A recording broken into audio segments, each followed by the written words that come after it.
चुनाव की रेस जारी है और सभी पार्टियां पूरा जोर लगाए हुए हैं, लेकिन इसी बीच गुजरात में सूरत लोकसभा सीट पर अजब मामला सामने आया है।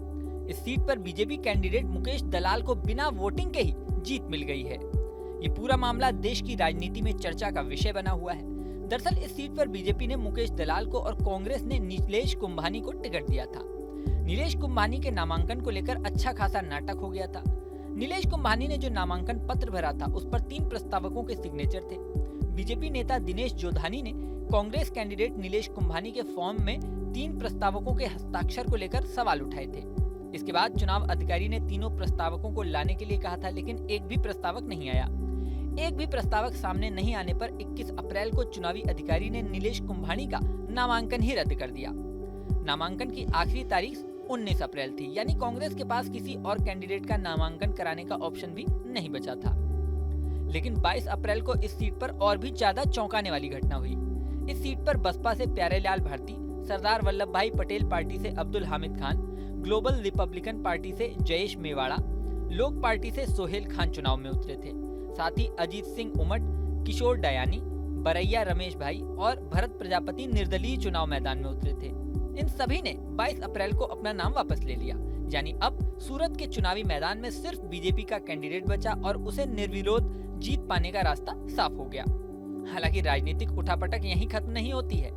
कांग्रेस का एक प्रतिनिधिमंडल इस घटना के बाद इलेक्शन कमीशन से मिला और सूरत के चुनाव को रद्द कराने की मांग की। सुनिए इस बारे में क्या बोले कांग्रेस नेता Abhishek Manu Singhvi. In Surat, the person of the Congress candidate who was nominated by 4 proposers, suddenly all 4 stand up and deny their signatures. All 4 together. This is no coincidence. The candidate is missing for many hours. By the time he resurfaces, we find that every other candidate has withdrawn his candidature.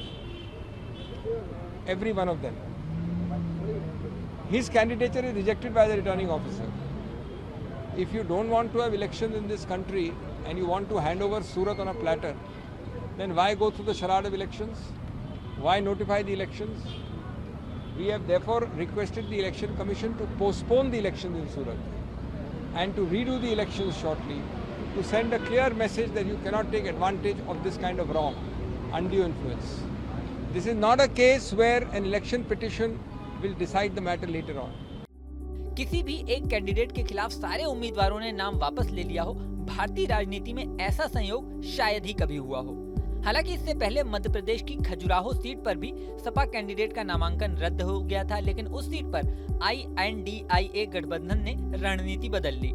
एक अन्य उम्मीदवार RB Prajapati को समर्थन दे दिया। लेकिन सूरत में Congress candidate का नामांकन रद्द होने के बाद बाकी कैंडिडेट भी पीछे हट गए, जिससे ये विकल्प भी खत्म हो गया।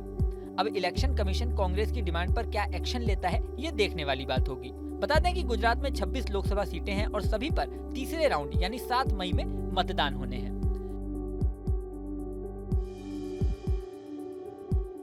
इस वीडियो में फिलहाल इतना ही, लेकिन जाने से पहले सबसे जरूरी बात, हमारे चैनल न्यूज नेशन को अगर आपने सब्सक्राइब नहीं किया तो सब्सक्राइब कर लें। इसी के साथ स्क्रीन पर दिख रहा बेल आइकन प्रेस कर दें, जिससे हमारे नए नए वीडियोस की नोटिफिकेशन आपको मिलती रहे।